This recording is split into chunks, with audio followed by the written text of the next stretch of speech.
नमस्कार फ्रेंड्स, मैं आपका अपना प्यारा दोस्त MS हरियाणवी। तो 4 दोस्तों की प्रेम कहानी का दूसरा पार्ट लेकर के उपस्थित हूँ। तो दूसरे पार्ट में होता है क्या, उनकी शादी हो जाती है और वे हंसी खुशी विदा होकर घर आते हैं।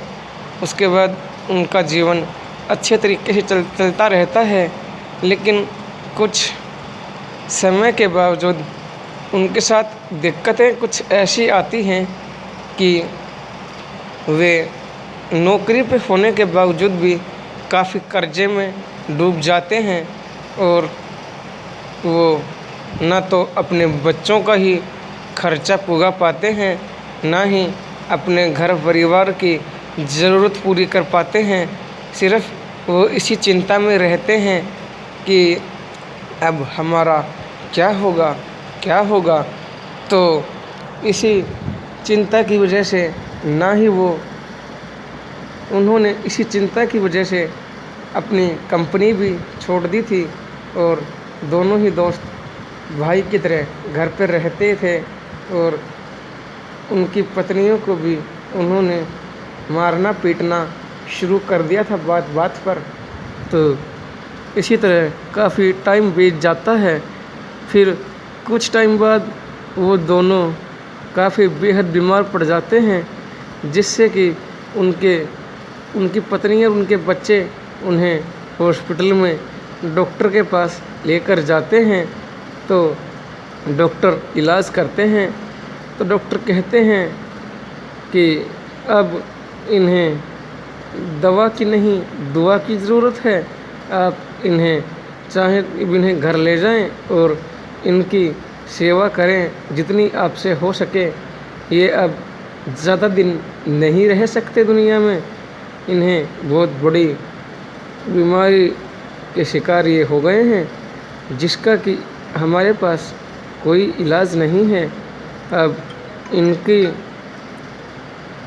ज़िंदगी भगवान भरोसे है। आप चाहें इनकी जितनी हो सके उतनी सेवा कीजिए। अब तो इन्हें दवा की नहीं दुआ की ज़रूरत है। सो आप लोग भगवान से दुआ भी कीजिए और इनकी सेवा कीजिए घर पे ही। और इतना सुनकर उनके आँखों में आंसू आ जाते हैं और वो उन दोनों को लेकर घर वापस आ जाते हैं और कुछ समय तक तो वो उनकी सेवा करती रहती हैं। लेकिन कुछ टाइम बाद वो दोनों दम तोड़ देते हैं, जिससे कि उन दोनों के लिए वे मरते मरते उन दोनों से वचन ले लेते हैं कि तुम दोनों को बहनों की तरह रहना है और इन बच्चों की देखभाल तुम्हें ही करनी है। तो वो उन दोनों को वचन दे देती हैं। लेकिन क्या होता है कि फिर वो दोनों और वे बच्चे उनका सदमा बर्दाश्त नहीं कर पाते। लेकिन समय के अनुसार वो अपने आप को ढालने की कोशिश करते हैं और अपने आप को संभाल कर उन बच्चों की पढ़ाई लिखाई और उनके सिर पर जो कर्जा चढ़ा हुआ था उस कर्जे को उतारने की पूरी कोशिश में लग जाते हैं और कर्जा उतार के वो अपना आगे का जीवन प्रारंभ करते हैं। तभी एक कर्जवान आता है और कहता है कि आपके पतियों ने हमसे इतना कर्जा लिया था, आप 10 दिन के अंदर अंदर या तो कर्जा दे दीजिए, अन्याय था आप ये मकान खाली कर दें। तो वो कहते हैं कि भैया हमने तो सारा कर्जा चुकता कर दिया है।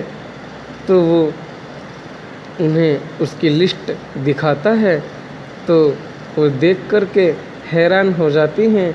वो कहती हैं ठीक है भैया, आप हमें सिर्फ़ 1 महीने का टाइम दीजिए, आपके जितने बनते हैं सारा कर्जा हम दोनों मिलकर चुका देंगे और उसके बाद हम आपसे अपने मकान के कागज़ात भी ले लेंगे। वो कहता है नहीं, ओनली फॉर 10 दिन। तो वो कहती हैं, बहुत गिड़गिड़ाती हैं, रिक्वेस्ट करती हैं।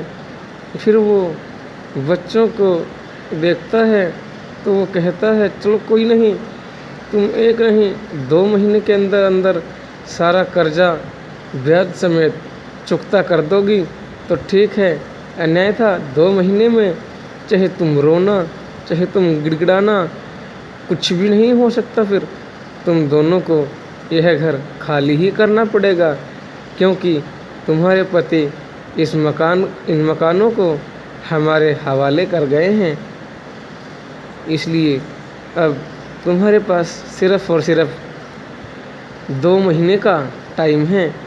1 महीना तो तुमने खुद ने मांगा था, परंतु 1 महीना मैं स्वयं तुम्हें अपनी तरफ से दे रहा हूँ। सो अगर तुम दोनों इन 2 महीनों के अंदर अंदर पूरा कर्जा उतार दोगी तो तुम्हारा मकान तुम्हारे हवाले करके हम भी चले जाएंगे, और आगे कभी कोई काम पड़ेगा तो आप लोगों की हेल्प के लिए ज़रूर आएंगे। सो दोस्तों, आशा करते हैं कि हमारे द्वारा लाई गई कहानी आपको अच्छी लगेगी एवं पसंद आएगी। और वीडियो को देखिएगा, like share subscribe and comment ज़रूर कीजिएगा, बेल आइकन को प्रेस करना मत भूलिएगा। इसी तरह की रोज़ आपको कहानियाँ व शायरियाँ आपको मिलती रहेंगी।